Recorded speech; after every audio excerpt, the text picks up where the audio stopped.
The 8th of December 2022. You're very welcome back to the channel.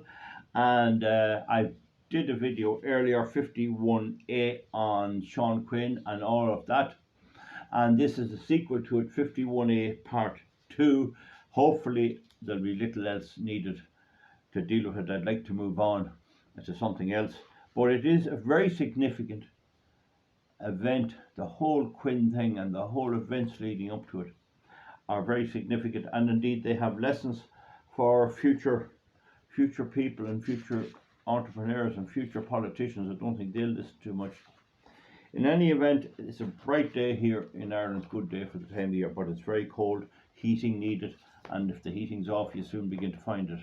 Now, the first thing to remember is Quinn started off supposedly with £100 sterling loan, and he started putting in concrete roads. There was grants by the British governments to put in roads up to farmsteads and all of that in concrete, and he did well there and worked hard. But one of the first things he did was he got into wind farms, not the first but among them, and he destroyed Slieve Rushen, a nice mountain in Ballyconnell. There weren't grouse on it, but there was always the potential of restoring grouse to it. He stuck up a big heap of wind turbines, and in doing so he put himself outside the bracket of the people, the group of people that I belong to. I believe I have only one thing better than anyone else. I'm most as good as, which puts me in a different category, and that is I can count. I can count. And if you can't count, then you have a serious problem. Now we're seeing now the effects of that all of the windmills built in Ireland are worth nothing, and the ones built in Germany are worth nothing. But it shows he must have thought they'd work. He must have thought there was some benefit other than merely grants. Maybe he knew there was just grants, but anyway, they're sold on and they were no good. It just showed that there was a doubt in my mind as to how he would end up. And I always kind of felt, could this fella do what he's doing, and could he continue? Was he going to come, as we say, was he going to come a cropper? Was he going to do the typical Irish paddy, go bulling on and come tumble upside down, or as they say up in Monaghan, cope the yoke? Now, he appeared to have the Midas touch. Everything he seemed to touch seemed to work, but that is not strictly true. As he got into going into cement big time, he pushed out CRH, Cement Roadstone, one of the biggest companies in Ireland and a huge internationally listed company.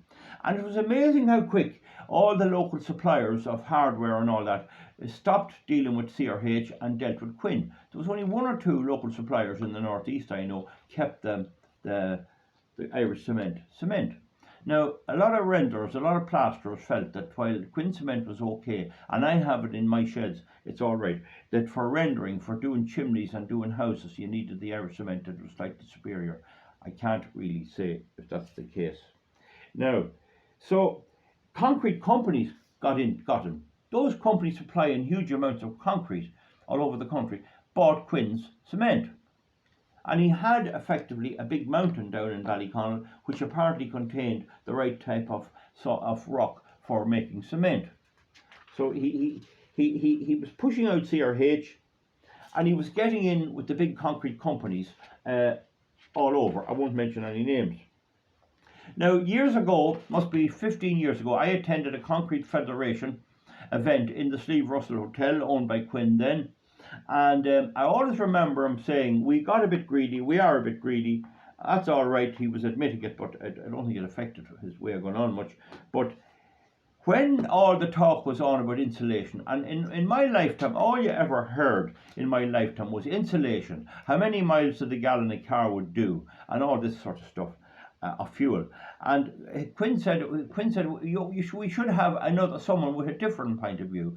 And they brought up this chap, and he said all the insulation in the house, all the cavity insulation, all the attic insulation, all the floor insulation is no good if you have one vent. If you have one window open, it neutralizes the whole thing. You're effectively heating the moon, he said. And that is very right. That is very right.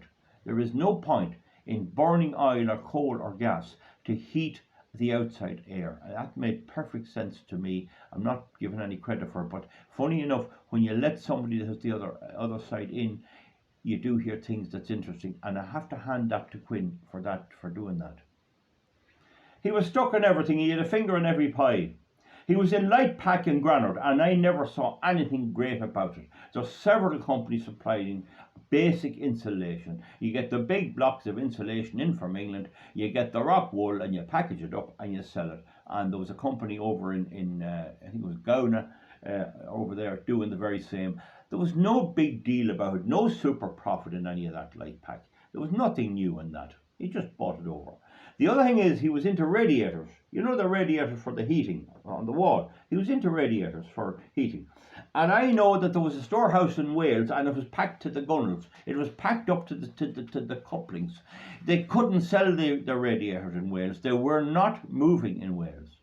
So this idea that he was getting super profits everywhere he went, that was not the case. They were profitable by and large, but they weren't super profitable. The cement may have been a bit. They were not super profitable. So where was the proceeds of all these companies? Roof tiles, cement blocks, insulation, radiators, anything that could be put into a house, he seemed to be stuck in it. Where was all this profit? And then it got to the stage at one stage where he had to raid his own insurance company. And there were issues about the insurance company. The regulator was on to him whether he had made provision for big claims. He said himself it was a license to print money. Was that said on the basis that he thought you'd never have to meet any claims, that you wouldn't have a bus crash or something and have to pay billions out? But he said it was a license to print money. Meanwhile, the ineffective regulator, such as they were, was on to him but not having sufficient reserves. And there's no doubt local staff complained that it was a tough working environment. Certainly in the offices, it was a tough working environment. And he appointed supervisors that suffered no fools, I can tell you. And you stuck to your regime very tight, and breaks and all to that. In the yards and that, it wasn't so bad, I think. But one of the things that was very noticeable was the speed at which his lorries were travelling. They seemed to go to the very limit. They would blow you off the road with their green lorries, and that indicated to me that they were told to get so many journeys a day. You come in Ballyconnell at 9 o'clock in the morning, and you had to make 2 runs to Riley Brothers in Kingsford before your shift was over, or you might not get paid. That's what it looked like to me, because the speed of them was unreal. Okay, now, so that was the thing. Now, and I'm just saying that he will take issue with that. I was there and I saw it. I never worked for him, but I know what was going on. The insurance then had a fast track business. If you were in an accident, he'd arrive out to you, and he hired a good few people, including retired Gardaí and that retired policemen, to go to the house, and they got €200 if they could get the person to settle, and that cut out the lawyers and the barristers and a lot of that. It wasn't a bad idea in many ways. Wasn't a bad idea, because you could settle there and then, and if your car was particularly if your car was written off, you could say to him, I want to set your car, and he'd give you the money for that. And he was good that way. And he paid his debts to all panel beaters and mechanics and all that. If you were working for him, you got your check. Definitely. And if he met you socially, he said, you do work for me. Oh, I am, yeah. Did you get paid? Oh, yeah. So we have to be fair about it. I'm not against the man, really. I'm just trying to give an objective report on him. So the thing about the contracts for difference is I explained them in the earlier video, and one of the things I said was that you bet on a particular product, like a share, and you bet on it going up or down, and if it goes up, the other party has to pay you within an agreed time, and if it goes down, you have to pay them. And that's true to an extent, but anyone who's watching closely will wonder, how come the government got involved in this? Well, it appears to me, the best information I have, folks, is that the contracts for difference was that he would buy a specific share at a specific time at a specific price. and the price at that time, according to the internet, was, and I might post it underneath here some, but was €14 per share at that time. That was about 2007. So he agreed at it to buy at €14, and at that time, then a whole lot of people were selling the shares all over the world. They were selling Anglo-Irish Bank shares. So he decided to issue contracts for differences. He did not have enough money from his profits from his businesses to go and buy the shares for cash. He did not have it. He thought he might have it. He didn't have it. So he took money out of his insurance companies, he took money out of all his companies, and he guaranteed his own companies against it. He said his children did it. I don't buy any of that. It was done on his behalf. He seemed to blame Lunny and McCaffrey for signing that. You do not get a contract for difference unless you lay down your property and your assets to back them up if it goes bottom up, no matter who you are. So the idea that somebody else did it and he didn't know, the fact is he did know. He bought the shares and he had the right to check where it was coming from, who signed it and everything else, or what authority he gave to sign it. So the thing about it is he agreed to get these shares. I'll buy those shares next, we'd say July or whenever it was, at €14 a share, and he signed on the dotted line. He put all his businesses down, all his property, I think everywhere. I don't think he left anything out as far as I know. And his I don't know what he left out of it, but he signed for them. So it was a slightly different contract for differences. It wasn't purely for money. The benefit for him was not money. If he bought the shares at that price and they went up to €18, the person that sold them lost €4, because if they had kept them, they'd have made €4. On the other hand, if they went down to €10, he lost €4, and on a specific time, he got a margin call and he had to dump up the balance. Moreover, he borrowed of AIB direct. He borrowed money out of the bank to buy its own shares, and I always understood that was strictly illegal under the Companies Act. He borrowed it. Now the list is online of the various people he did the contracts for differences with. There must be about 12 of them. One of them is Cantor Fitzgerald. The other is Lehman Brothers when it went bust, and the other is, I think, Goldman Sachs. There's a list of them there, and he ended up owning 28%. So you can work out yourself. That was 28% at €14. So if you divide 14 by 28, multiply by 100, you get the market capitalization of the Allied Irish Bank, Anglo Irish Bank at that time. Okay, so we're not going to that now. The thing about it is that he was in legally for the one thing, the shares in Anglo-Irish Bank, and a bank is the only thing that can lend you money. If he was buying a cement company down in Cork, they wouldn't have the money to give him. A bank can give you the money because they can effectively print money, the way they do it. I dealt with it elsewhere. So he was buying its own shares. So it is absolutely ridiculous that a bank lets out its own. Where did it get the money? Was it from other shareholders? And let you buy shares a month, a year in advance. It's ridiculous, and contracts for differences should not be legal. Of course, they're a head case type of an instrument. There still are there. Now, if you look at the film, The Big Short, that's the name of it. Now, that deals with a guy that realized that the whole subprime mortgage racket in America was going to fall.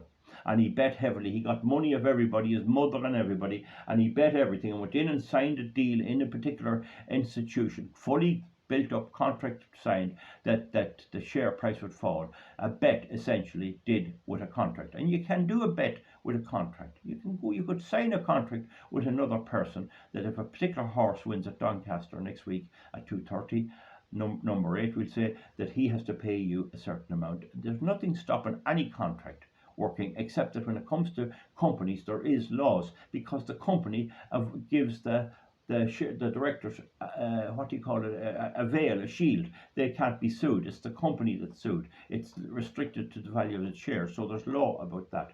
So anyway, while Quinn was betting on Anglo going up in price, and that he'd own a big wallop of them, and many say he was intent on buying Anglo-Irish Bank. He said he wasn't. I don't fully understand that. Was he a little bit confused? What was the point of owning all these shares? Was he a little bit? I don't know. He said he wasn't interested in buying the shares, buying the whole bank, because I think Shawnee Fitzpatrick and the other man, David Drum, tried to say either buy it or don't. They weren't happy with this kind of a thing where he owned it and he didn't own it. Now, if he had to buy it completely, if he had to take complete control and buy out all the other shareholders, there was nothing there. It was a zombie bank. They were lending out money to idiots selling pieces of ground back and forward. There was no real good business acumen behind any of what they did. So the thing about it was, as Quinn was betting on the price going up, other people around the world were betting on it collapsing. And the two boys, Drum and Shawnee Fitzpatrick, tried to advise him to stop buying. And he wouldn't. He kept buying. He said the price fell. The price must have went down a bit to maybe 11. Don't ask me the exact amount. And he bought more by using loans from the bank. They shouldn't have given him the loans, of course. He had nearly everything drained out at this stage. So the Irish government got into it. If it had to be a straightforward contract for differences for money, I don't see how the Irish government would have got in. But he had contracts with the bank that he'd buy the shares, and he owed them a packet. Moreover, he owed them all the money he borrowed off them. And so the Irish government got involved. If they didn't, there's no way the boys in the Anglo-Irish Bank would be able to follow him up or pursue him. It took something strong like the government to do that. So when you mess with a bank, you're messing with something different. They normally don't interfere in anything, only banking and insurance. So if you had to buy something else, a big quarry somewhere or something, I think there'd be no government involvement. Moreover, if he had to invest in a bank abroad in Britain, well, he'd probably invest in Northern Rock, which is another basket case. If he had to invest in a bank in another part of the world, the Irish government might not have been involved or might not have been able to get involved. So anyway, so Quinn borrowed from the bank to buy its own shares. That's out. That's not on at all. That's I don't know what you'd call it. And we had to pay in our insurance. We had to pay in our insurance, a levy on our insurance, and we're still paying it. Now, I made the point before, and I got ridiculed by my subscribers and my viewers. If they had to bail him out, 2.8 billion. When you consider we have 240 billion in debt, I just wonder if he had to be bailed out, would he have repaid? Funny enough, now, and I'm not a big fan, I think he possibly would. I think he'd have possibly traded his way and I think he would have maybe paid back the Irish Exchequer. But what they did was, I can't prove that, of course, and it's only an opinion. What they did was they sold it over to another crowd, and it's now Mannock, M-A-N-A-C-H, that's out of Fermanagh, the name Fermanagh, and it's sold to them. And there's rumour in the paper that they're trying to sell it again, and they have a clause in the sale that he cannot buy it, or nobody belonging to him can buy it, or none of the former executives. They mustn't be making too much money. The building industry is all right. It's an ordinary business. It's no better than a pub or a corner shop or anything else. You make a profit. There's no supernormal profit, because there is somebody else will come in and they'll be in competition.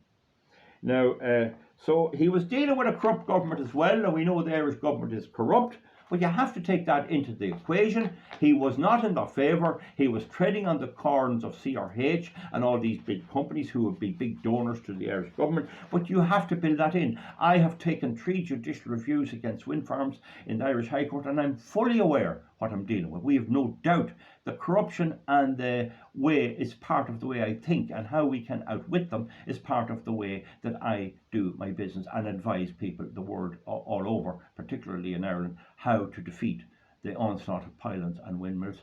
And few people see it, but it is working, and it's working very well. So you need to know your enemy. That's very important. Know your enemy, and you must look out for friends in your own circle that are actually spies or are not going to back you when push comes to shove. Now was there a belief behind all this buying of Anglo-Irish Bank? Was there a belief that because he was from the border area, nobody would do what happened, that they'd be afraid the law wouldn't apply? Was that an idea? Oh, they'll not come after me. Oh, they'll not come after me. I don't know. Well, there was more than Quinn involved Don't forget, in the programme, he mentions the children an awful lot. But you have to look at it from the point of the children. They grew up in a very unusual situation with a father like that. I mean, it's not normal. How do you adjust to that? Now, one of the things that they should have done is pay $1 million to Warren Buffett or somebody and got advice. I mean, there were places to invest money.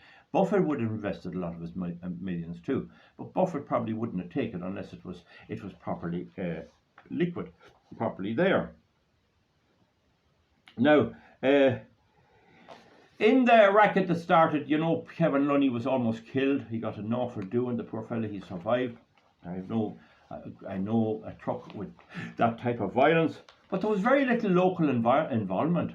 Very little local involvement. The people convicted were from Dublin, East Wall, or over there, Southport or Dublin Port. They weren't from around anyway. They were taken down from the city. And of course, this guy, Dublin Jimmy, was mentioned. Dublin Jimmy, Quinn mentioned him in the RT documentary, and but Dublin Jimmy had it planned that he wouldn't be around. We don't know whether he did or not. He was robbing cash machines all over the place, ATMs, and he was using Bitcoin to hide his money. That was publicly known. There was no doubt about that. He was a bad article, and he would burn a person out. He would do anything. He was a very intimidating guy, and the word around the border was you stay well away. When he arrives to sell you a car or wants to leave a car with you or a Jeep or something, you do not have any dealings with him. And he'd give you a hassle even for not taking an old thing that might be smuggled or something, but you just have to keep him out, and that was the only way to handle him. And it was not easy keeping him out. He would pressurize you, especially if you're in any kind of motor trade or anything. So what he did was he flew off to England before the event. It appears he was involved. The police believed he was involved, and he had a house in Buxton, and he went to Buxton. And then the attack on Kevin Lunny happened, and he was nearly killed. And the police after that raided his home in Buxton, and they said that he didn't expect them. I would say they followed him over the whole way. I'd say he was under surveillance all of the time. I don't know. Dublin Jimmy had a heart condition and had an operation on the September before that, and he had a bad heart. And when the police came in, he came up to them, giving out whatever he was doing. He wasn't expecting them to come, and didn't he drop dead on the floor. And that changed things a bit. And they looked for his computer because they thought they might get the codes for Bitcoin. I suspect they didn't. I don't know. Sean Quinn is now, and his family are now running QuinnBet, which is a betting thing, online betting, and it's supposed to be paying a dividend and making a profit. That's the best I can make of it. I often wondered how someone like him could come on and be so profitable and do so well. He was lucky in a way. He had a sand pit beside in the farm he was born, and he was let work on it, and in that way, and he built it up. I believe he cried. I saw the first two programs. I believe he cried about his losses. Personally, I wouldn't cry. The only thing that would make me cry is the loss of a loved one or something. I wouldn't cry like that. Leave that for other people to do. But anyway, he I'll not say any more about him. I don't wish him any ill. If I were the minister, I'd be thinking about maybe some of his companies bailing them out or not. But anyway, a lot of people will come down on me on that. My job here is to explain the context for differences and explain to you what took place. And we'll see you back then for something else. Bye bye. We'll see you.